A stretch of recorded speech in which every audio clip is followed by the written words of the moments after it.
I guess we'll start off with approval of the minutes from the November 25th meeting. Moved by Ian. Any errors, omissions? I do it. John? Through you, Mr. Chair, on page 20, on 4522C, is that phrasing correct? About deeding in the same name to the abutting to the east? Let me just check here. Page 22C. 2C. I think the, Retained subject lands are deeded in the same name and interest as the abutting lot located to the east of the severed lands, right? So they merge on title. Yeah, and that is the standard wording that we've used for merging properties on title.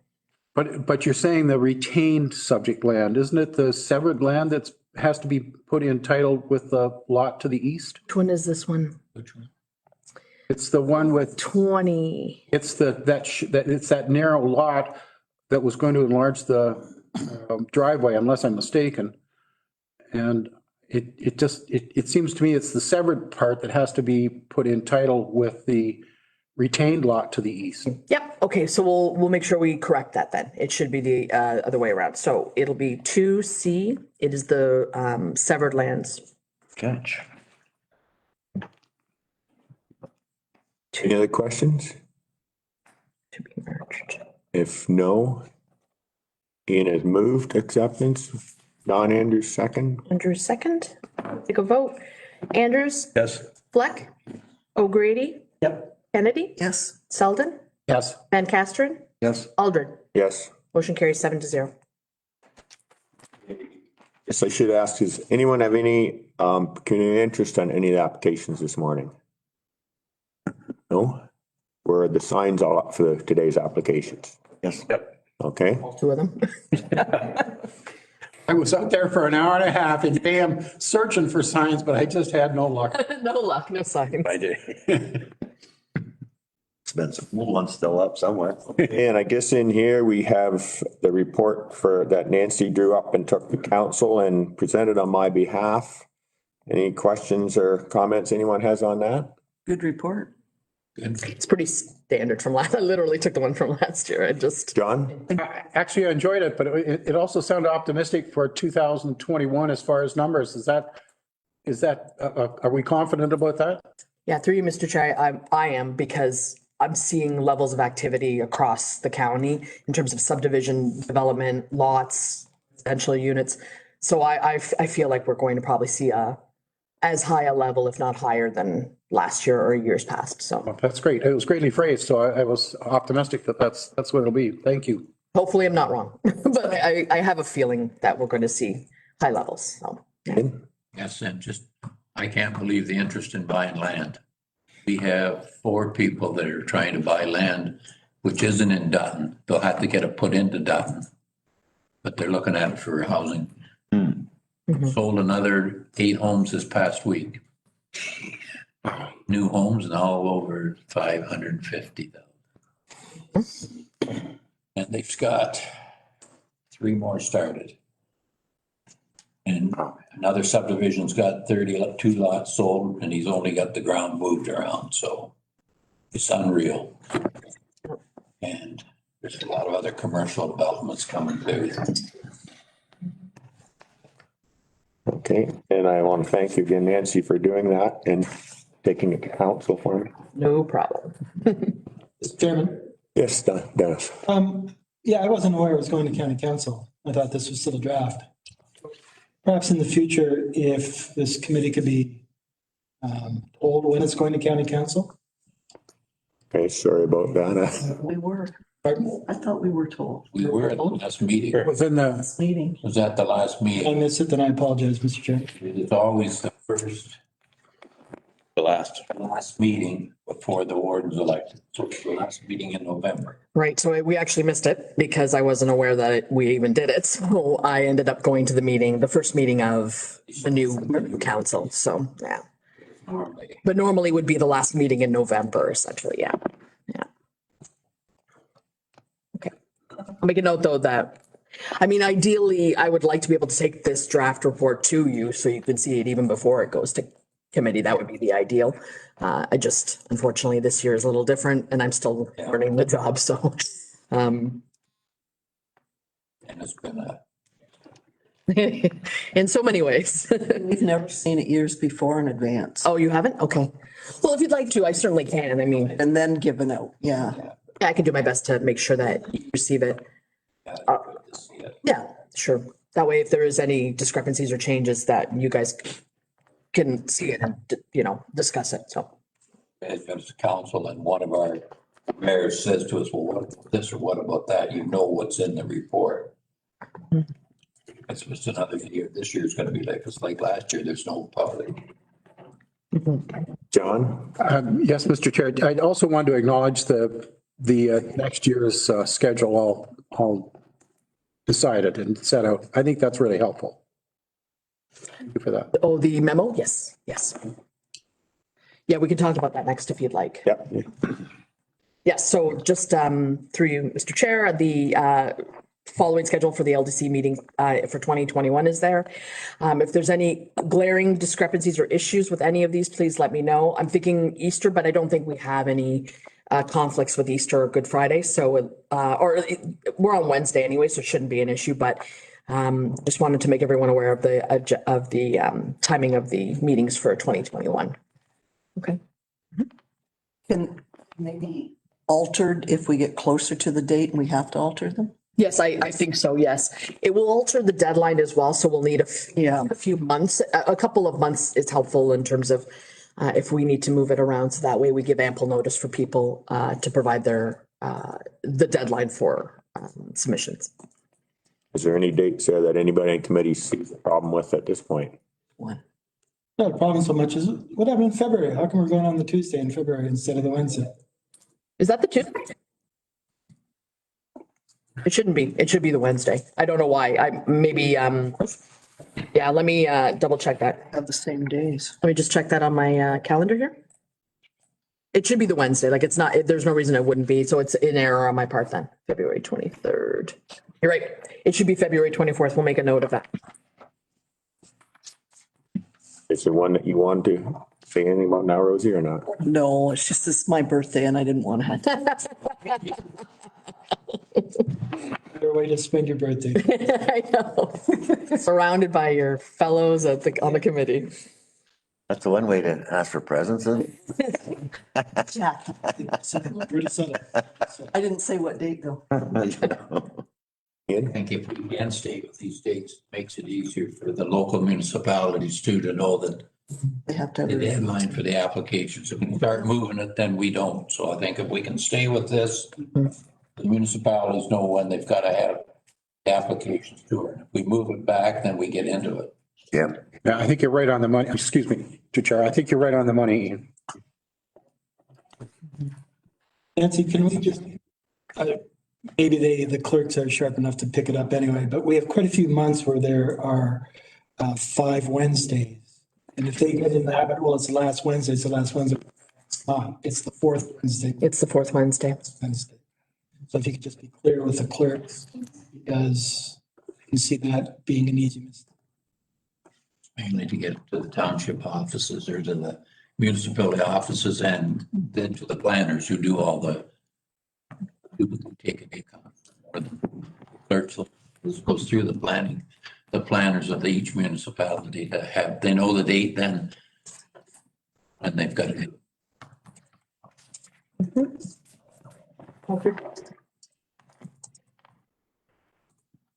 Anything else there, Nan? The only other thing I wanted to mention was I know that there will be we'll need to select a new chair for the committee as of January.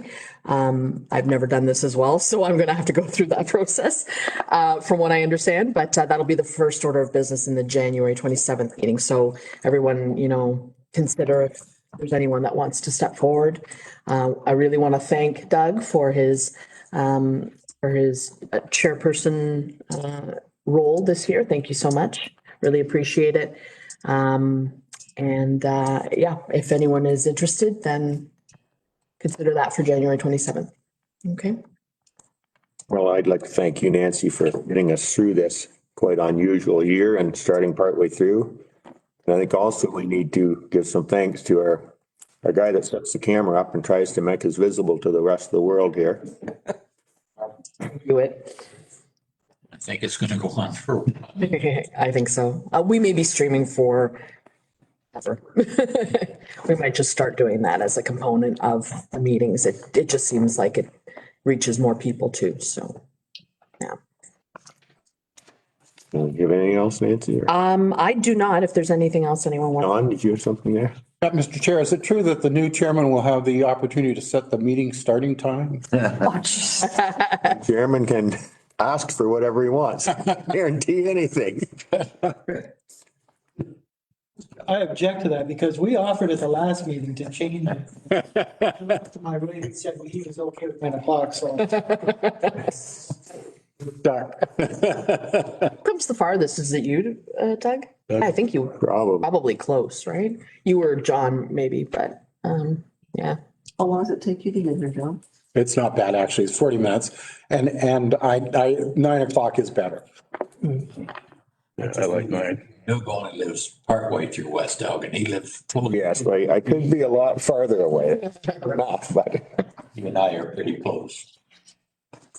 not near as far as Graham Warwick was. That's No, he was a long way. Right down at almost Bothwell.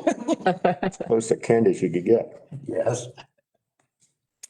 Oh, as well just as a reminder, you all have a membership or can purchase your membership at the OACA, the Ontario Association of Committee of Adjustments.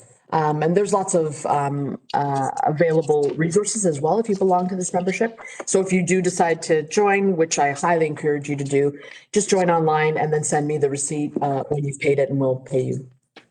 Okay. A few of you have submitted yours already, so we'll get everyone done if they choose to. Starting to get, I've had a couple letters, thanks already. Good. There's a lot of modules, training things as well, just different things on different topics that are for Committee of Adjustments and Consents and Land Division Committees. So by all means, I encourage you to explore it, see if there's useful information for you, but also to join as a member. And there could be some stuff that's going to change to what we do in regards to this change in the Conservation Act too. Yes, that's right. It's going to affect the information we get. Sure. Yeah, there's always new information on the OACA as well about what things that could affect the committee. So it's always a good resource to have. Mr. Chairman, I already got one the other day on it. It was talking about what is in play for this, if it, what's going on, the conservation authorities. Or it's going to come to the planning of local municipalities to take the. Yeah. Okay. So, Chairman, if I can just chip in on the conservation. It's going to be very interesting because the way that I read the draft legislation is that the minister can order Conservation Authority to issue a permit, even if that house, it's called a house, it could be anything, it's called a house, is in an identified hazard zone, whether it be a floodplain, landslide zone, whatever. So then what's the liability of the municipalities? They've just been told to issue a building permit for that house in a floodplain. When it floods, where's the liability lie? With municipalities. So I don't think there's been enough debate amongst the municipalities about what liability you're taking on with the minister telling you that you have to allow a house in a zone which is going to flood or is going to fail. There's going to be a huge landslide or something like that. There's been none of that discussion. It's all been around, it's wonderful to allow all this unfettered development if the Conservation Authority tries to stop it. So I think there needs to be a lot more debate on what impact this will have on municipalities and their appointments to the board. What liability are you going to put on the shoulders of the people you appoint to the boards when they're forced to issue a permit knowing for a while that there's a hazard? And everybody knows that if something happens, the Conservation Authority will get sued and the members will get sued individually. And there's just a lot. It's not as simple as what the I'm actually at farmers the, associations and others have been saying. So It's now via my. If anything, I'd like to see What time do you want to? go into that in a little bit more detail as to, is this putting any more liability on the shoulders of the municipalities and the people that they appoint to the boards of directors? Read some of it. Just reading some of it, it's gonna be more responsibly on the municipalities too. It's less on the conservation. Yeah. But what happens? You have to issue a building permit in a zone that floods. Oh, boy. I wouldn't know. In my previous life, I would never have done that. I would not have signed that. I would not have issued a permit. I said, I am not taking on that liability. If the municipality wants to take it on and deal with the flooding of that house and the loss of life, go and have that. No, I think there was note about parts of the Conservation Act needed updating. They're outdated, but I'm not sure they've thought the whole thing through. Yeah. Until the first flood occurs in the flooded house, then they'll think of.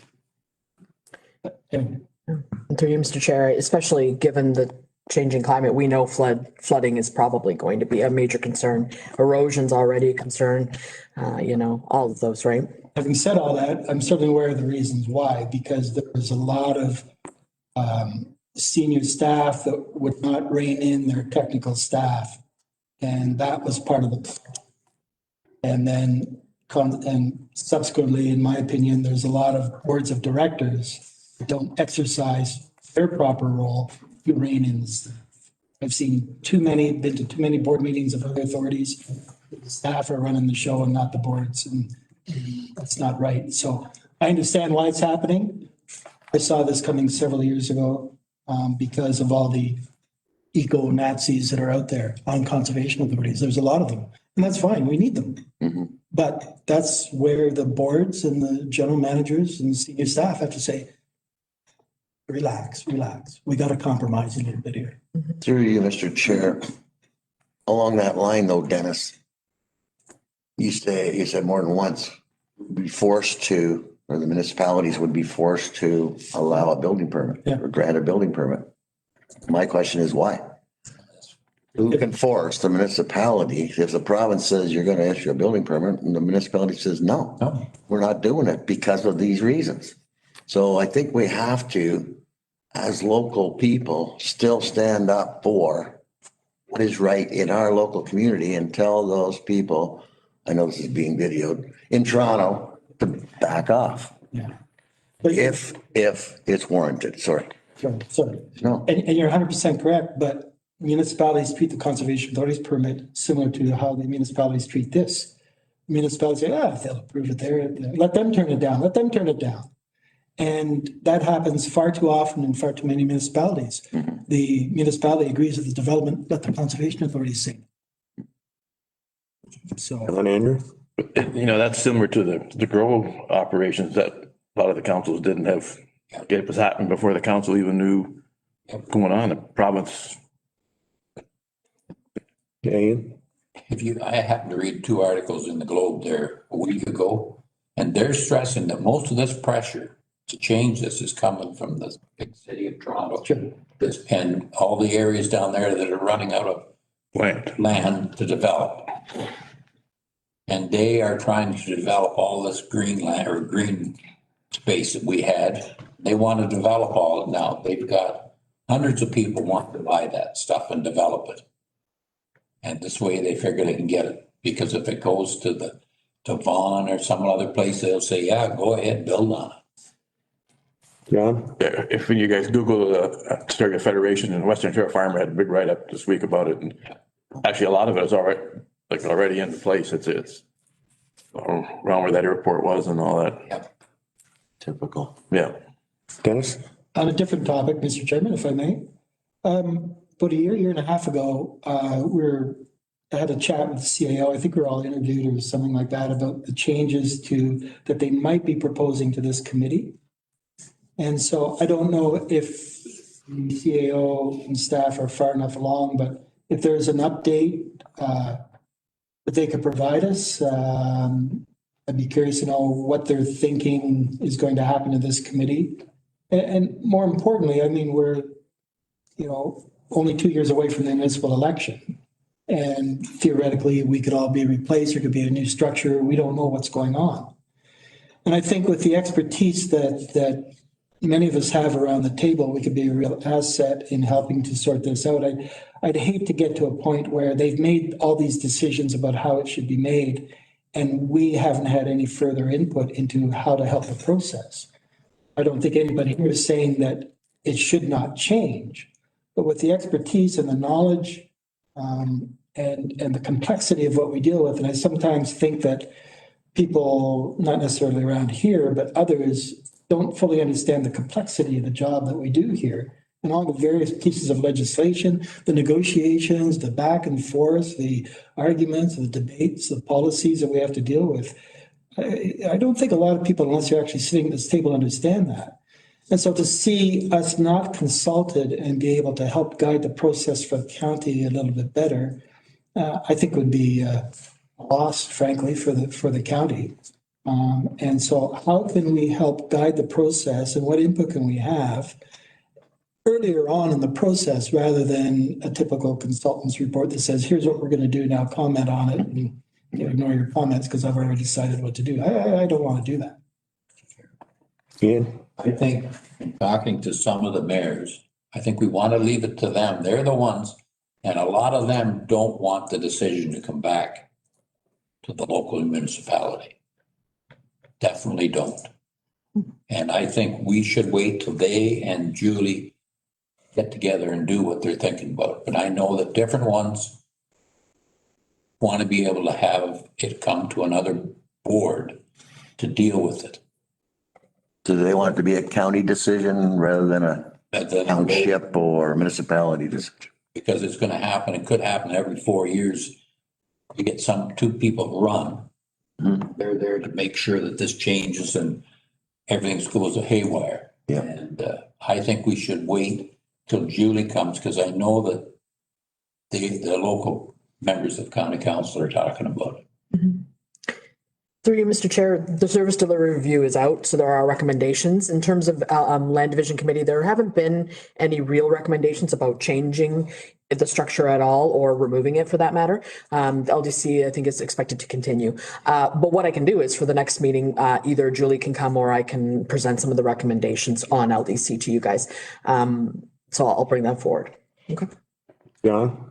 Also, off the topic a little bit, but where's it going? I know St. Thomas had a lot of push that Algon was going to be in maybe 3 groups, 3 areas.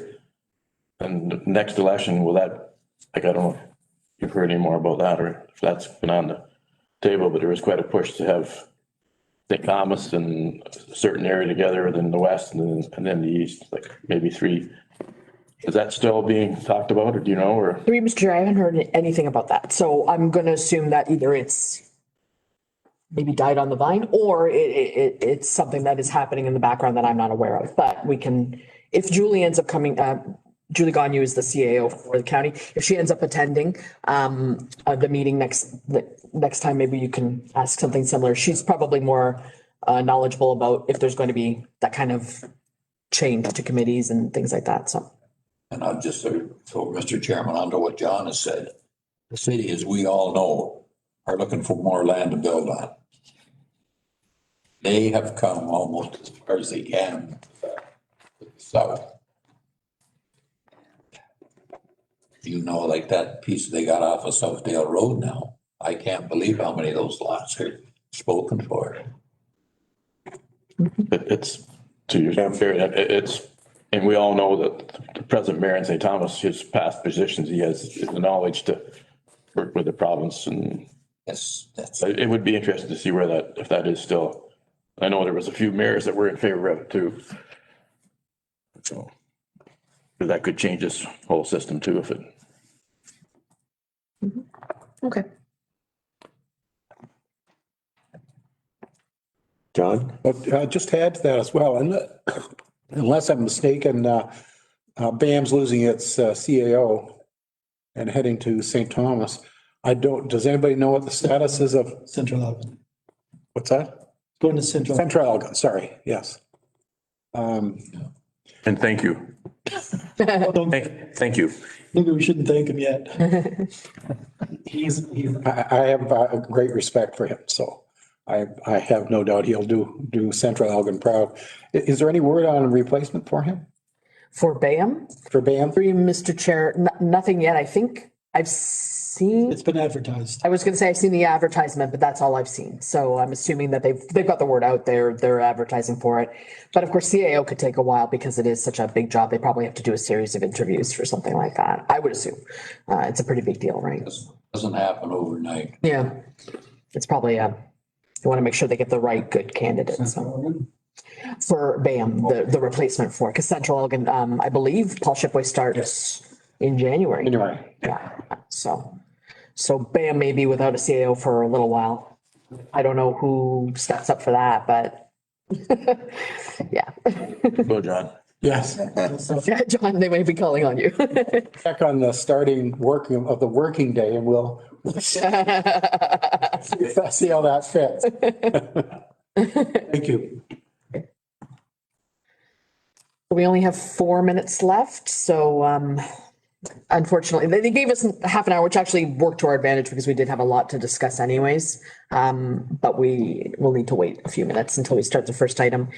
David Rowe, I just want to let you know that I put you on mute because we could hear you before when we were discussing things.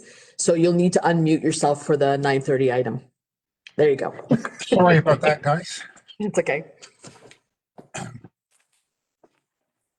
David, just to check, there's nobody, your applicant's not coming in for your item okay. No, it's just me, yeah. Are you also doing the second item, David? No, I just have the one, I think. Just the first item? Okay. Amy Dale. Oh, the lawyer, right.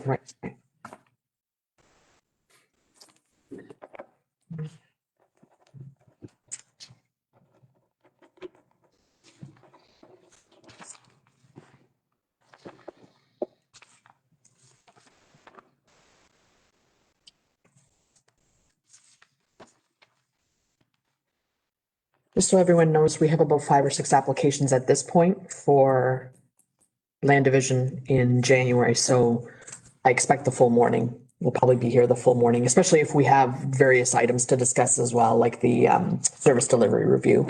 So I'll try to remember to get water bottles for next time. How many did you say, Nancy? At this point, I have 5 or 6. 5. At this point, I have five, but I expect 1 or 2 more today. So I'm assuming by the end of it, 6, 7, something like that. Have the big park. Be a numbered company. They thought they were on today. He called me. McFarland. Let me double check. It'll be Amy Dale or Gunn. I did receive something from Gunn yesterday, so I wonder if. Sorry, it's Helen Button here. That's one of mine. Okay. They must be mixed up. I told them the deadline to submit it was today, but Okay, it's for January. okay. There you go. All good. Thank you. I think you could come. They have till today at 4:30. You likely won't get busy. Yeah. I've had a few calls from people too who probably won't be submitting for this round. It'll probably be February, so.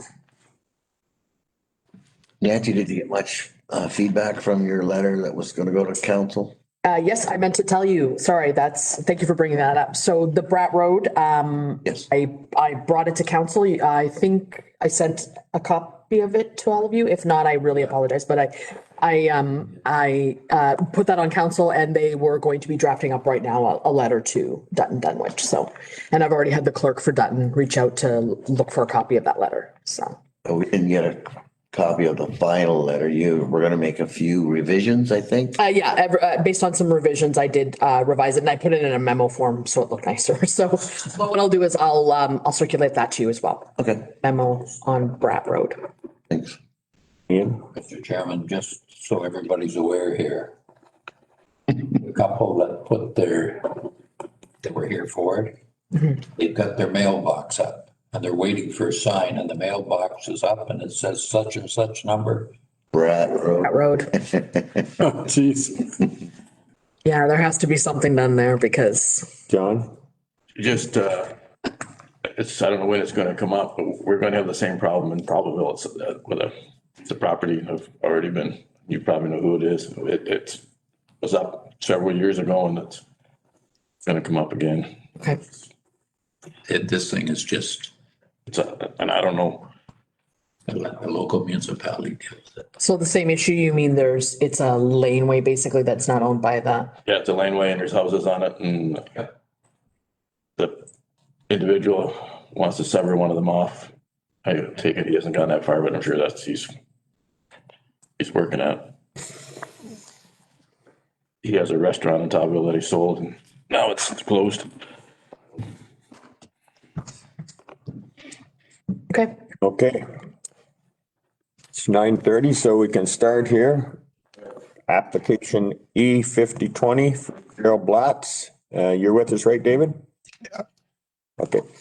Application E5020, Gerald Blatz, for consent pursuant to section 53 of the Planning Act 1990 is amended to sever lands municipally known as 142 South Street West, legally described as Lot 2, part of Lot 3, Town of Elmer. The applicant proposes to sever a residential lot with a frontage of 15.1 meters or 49.54 feet along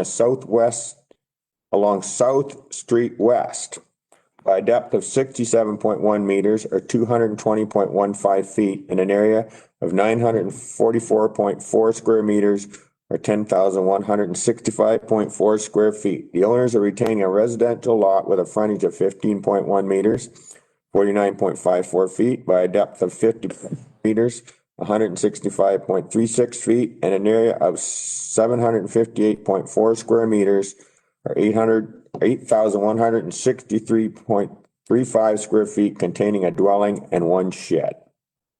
So David, if you kind of want to just give us an overview of this application, please. You're on mute, David. You're on mute. There you go. Okay, okay, that's good now. Okay, yeah, this property is located right in urban community of Aylmer. It's fully serviced. It's basically an infill lot. The only thing we're going to need to do is apply for a minor variance on the reduction of lot frontage. There is, I think, support from the town of Aylmer on it, and other than that, it's pretty straightforward. The existing house, they're going to have to remove part of the deck and some things like that. Spoke to the purchaser of the new lot, and he's looking at putting a small bungalow on the property. So again, it's pretty straightforward. I don't have really any issues with the conditions or anything. So I think we're good to go.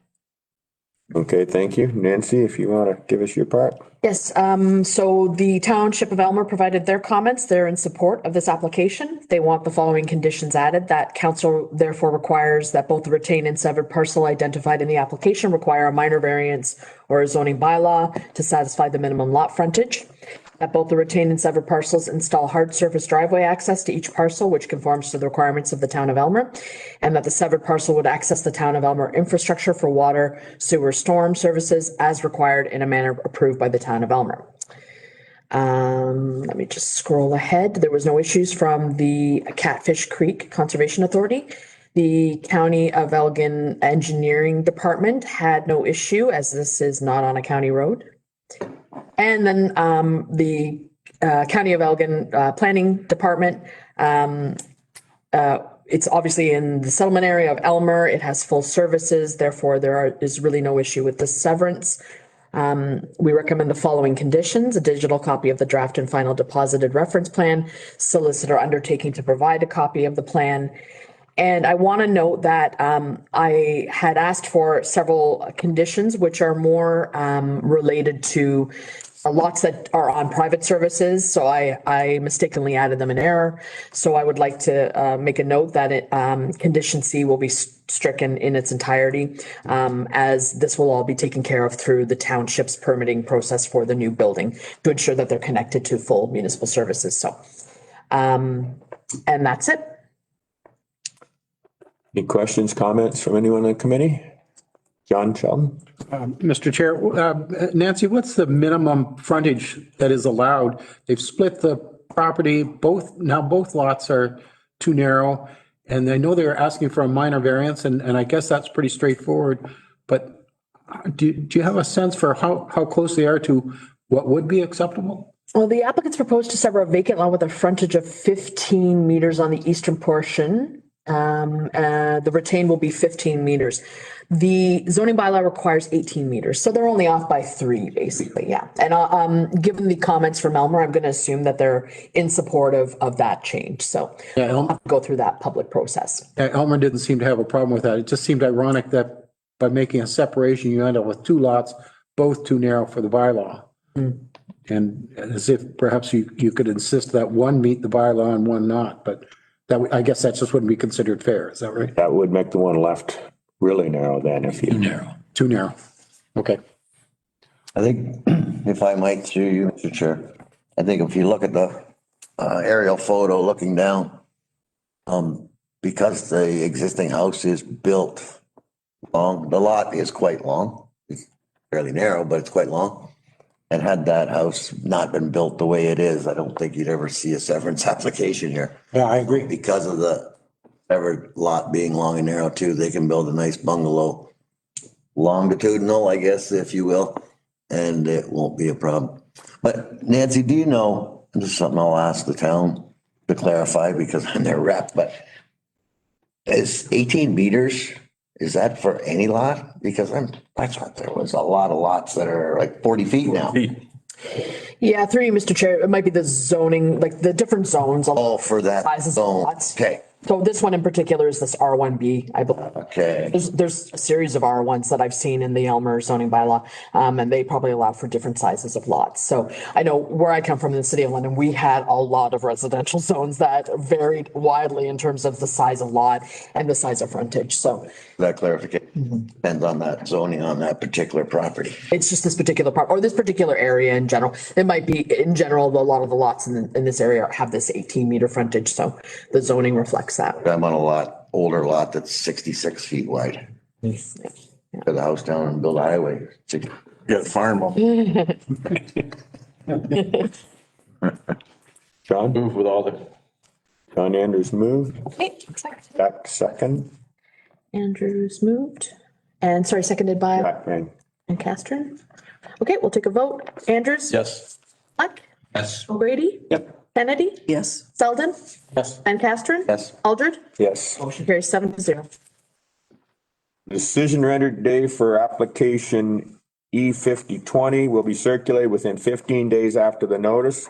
There's a 20-day appeal period from the giving of the notice of decision in which any person or public body may appeal the decision or any condition imposed. If no appeal is received within 20 days of the giving of the notice, the provisional consent becomes final. The applicant has 1 year to meet the conditions imposed and submit the necessary documents for certification, or the consent will lapse and new application will be required. Please leave the identification signs in place until appeal period ends, after which they can be removed. If you'd like to be notified of today's decision, please request a copy by contacting Nancy Passato at npasato@elgin.ca. A copy of the comment package is also available upon request and includes all correspondence received. Thank you. Thank you. Anything else you want to say, David? No, thanks, everybody, Okay. and everybody have a good Christmas, and we'll be talking to you in the new year. Okay, you too. Same to you. Thank you. Yeah, same to you, David. Thanks much, guys. Have a great day. Yeah. I guess we got about 6 minutes again here. Okay. We're our Facebook live streaming, so just remember that. We're not on mute. No, because Whit left, so he has the control that I could mute it.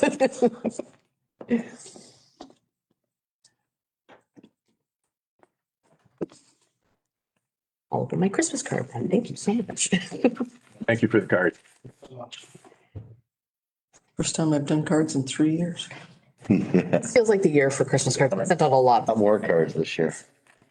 Thank you so much. You're an excellent writer. Yeah, you have beautiful penmanship. My mother was a teacher. She taught you. It's practice. Knuckles are still blue.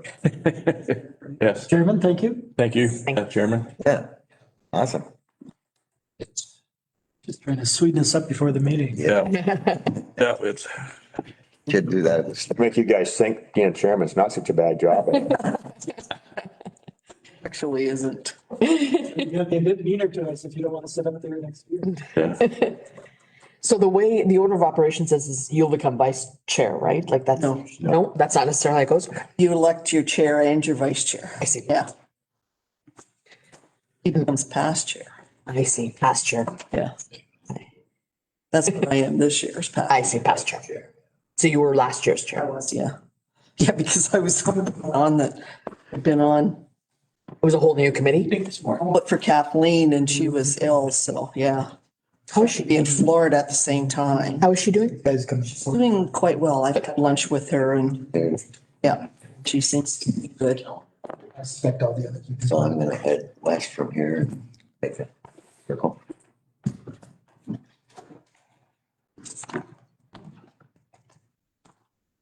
Hey, John. Do you know if the EFA, OFA or EFA? EFA, and Oh, the Elgin, yeah. do they normally have the opportunity? Yeah. We are. Should have. I don't think I've ever seen one in my ones on the, I can mute it. No, we haven't. I don't know these.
And there are, I mean, Springfield was, here they come. 9:45 here, so we can carry on with this application. I've talked to a lot of it. They're looking at some standing that's there. Okay, have we got someone online for this application from the Luke's Group? We do. It's Helen Button. I'm here on behalf of Amy Dale. She was tied up with something else this morning. Okay, thank you.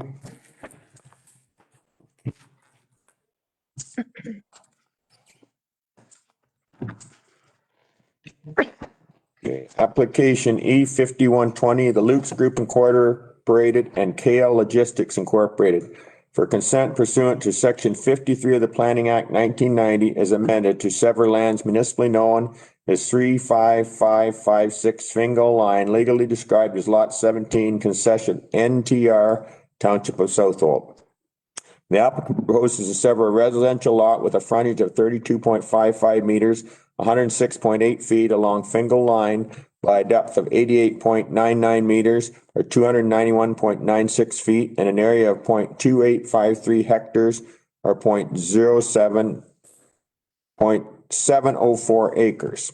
The owners are retaining 76.96 hectares, 190.18 acres for agriculture use that contains a house, silo, and shed. So if you could give us a brief overview of the application here to the committee, please. Yep. Okay. So this is a lot that's zoned settlement reserve. It's a vacant lot. The intention is to build residential on it. It's got a municipal water connection will be needed. There will be a private septic. I've looked through comments. It appears the municipality is in support. I think looks fairly straightforward. I've just kind of caught up with Amy's application and gone over everything just in the last day. So if there are questions, I will do my best to answer them. Okay, thank you. Nancy, if you would like to give us your comments, please.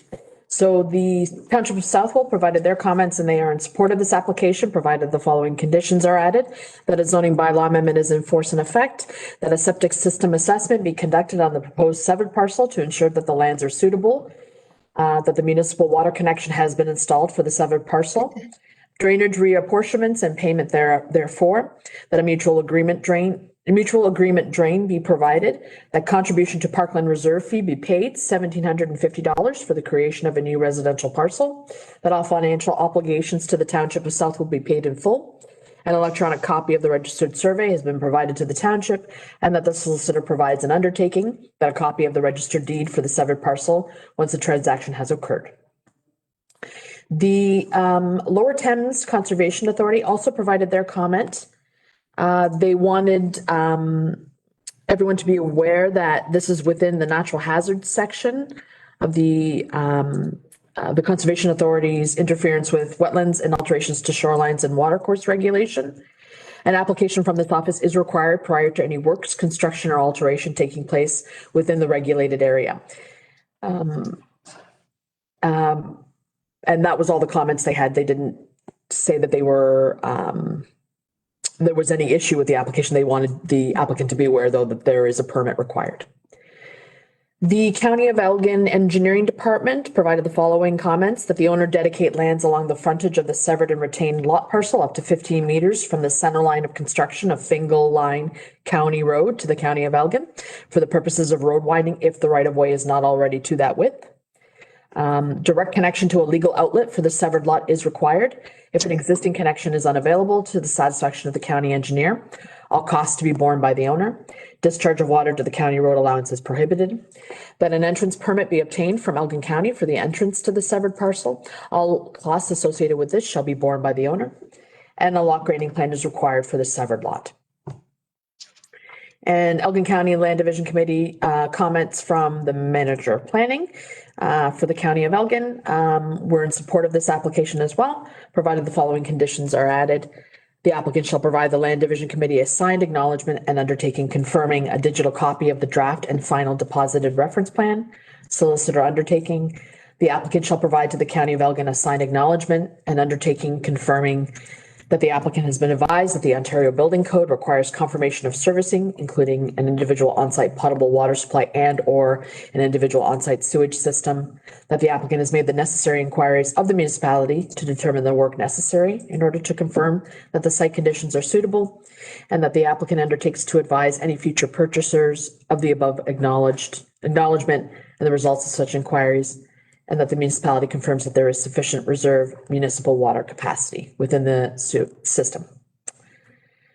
And that's it. Any comments, questions from any members? John Sullivan? Just through you, Mr. Chair, Nancy, on page, page 54, I beg your pardon. The recommendations from Southwold, they've just misidentified the application number Okay. as 3920 instead of 5120. I don't know how important that is, but You said it was on page 54? 54, I think. I see. Yes. Okay. We'll just make a note of that. You're right on the ball today, John. What's that? You're right on the ball today with all this. I know. Any other comments from the agent in regards to this? No, nothing further, I think. Okay, I know Amy Dale has reviewed the conditions and the comments. okay. And there wasn't anything, I think, that was of concern. Okay. So if no further comments or questions from the committee, have direction on this. John Andrews, move it. John Sullivan, second. Selden, second. Andrews, Yes. Black, Yes. Brady, Yep. Kennedy, Yes. Selden, Yes. Van Castren, Yes. Aldred. Yes. Motion carries 7-0. Decision rendered today for application E5120 will be circulated within 15 days after the notice. There's a 20-day appeal period from the giving of the notice of decision, which any person or public body may appeal the decision or any condition imposed. If no appeal is received within 20 days of the giving of the notice, the provisional consent becomes final. The applicant has 1 year to meet the conditions imposed and submit the necessary documents for certification, or the consent will lapse and a new application will be required. Please leave the identification signs in place until the appeal period ends, after which they can be removed. If you'd like to be notified of today's decision, please request a copy by contacting Nancy Passato at npasato@elgin.ca. Copy of the comment package is also available upon request and includes all correspondence received. Thank you. Well, short and sweet. Thank you. Okay, thank you. So that's the end of our agenda here. Anyone else have anything they want to discuss today? If not, I will adjourn this meeting. I'd really like to thank everyone for your patience with me this year.